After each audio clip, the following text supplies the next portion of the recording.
1949 drängten unzählige Kranke aus aller Welt zu Bruno Gröning. Viele erhofften sich Heilung. Manche boten ihm sogar Geld, damit er sie gesund macht. Auch in Bittbriefen lag Geld. Wie ist Gröning damit umgegangen?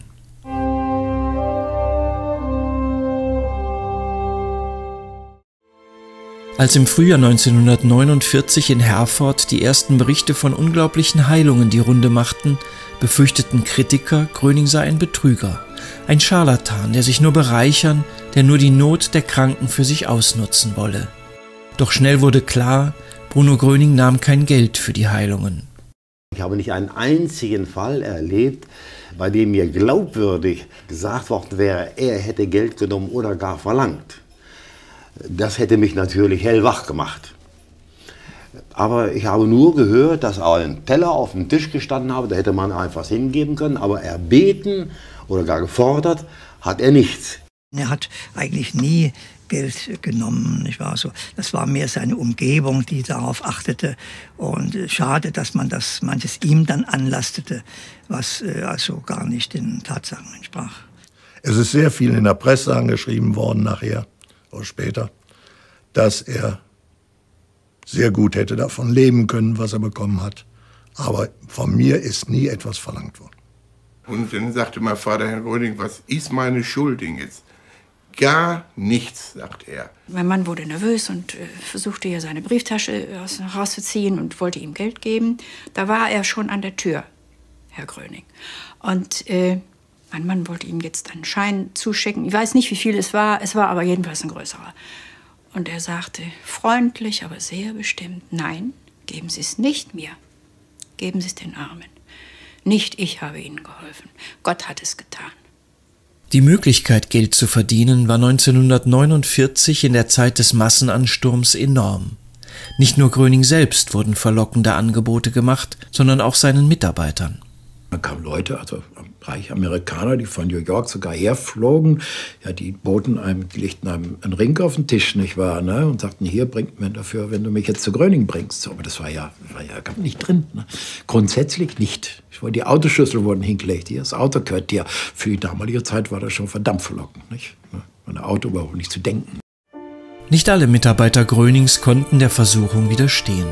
Selbst solche, die aus Dankbarkeit für erlebte Heilungen an seiner Seite blieben, wirtschafteten in die eigene Tasche. Andere drängten sich in Grönings Nähe, nur um von seinen Fähigkeiten zu profitieren. Skrupellos nutzten solche Menschen die Not der Kranken aus und kassierten rücksichtslos ab.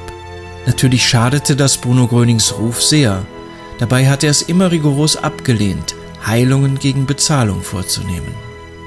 Einige Ärzte und Professoren wollten ja den Gröning für ihre Patientenbehandlung gewinnen.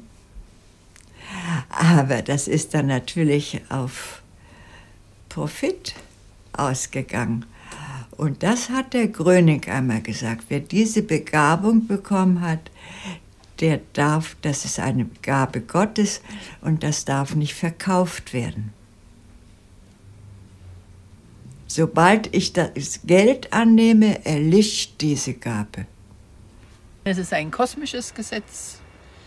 Wer was verlangt für die Gabe, die ihm Gott gegeben hat, dessen Kraft wird weniger und ihm wird die Gabe genommen.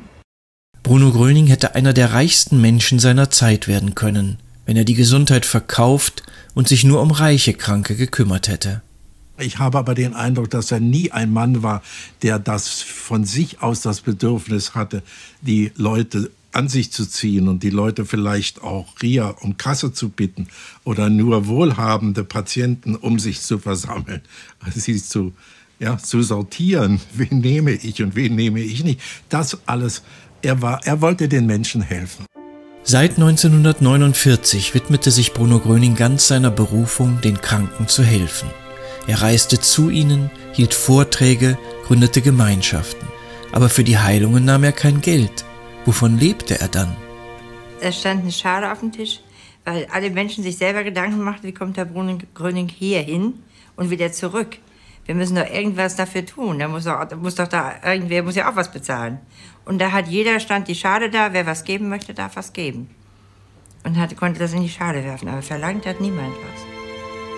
Obwohl Bruno Grönings finanzielle Situation in den 50er Jahren alles andere als rosig und durch diverse Prozesse und Geldforderungen ehemaliger Mitarbeiter belastet war, ließ er sich nie dazu verleiten, Heilungen gegen Bezahlung vorzunehmen.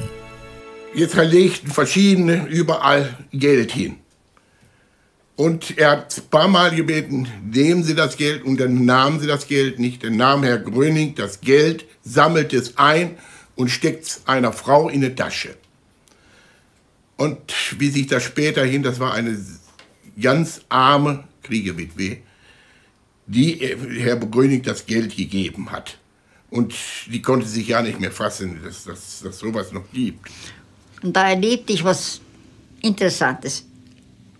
Dann hat er plötzlich uns gezeigt, wie viel Geld er hat. Da hat er herumgekraust, ein bisschen so. Dann hat er 37 Pfennig auf den Tisch gelegt. Das war seine Habe. Ich habe auch nie gesehen, dass er je ein Geld angenommen hat. Ich habe nie den Eindruck von ihm gehabt, dass er auf Geld überhaupt Wert legt.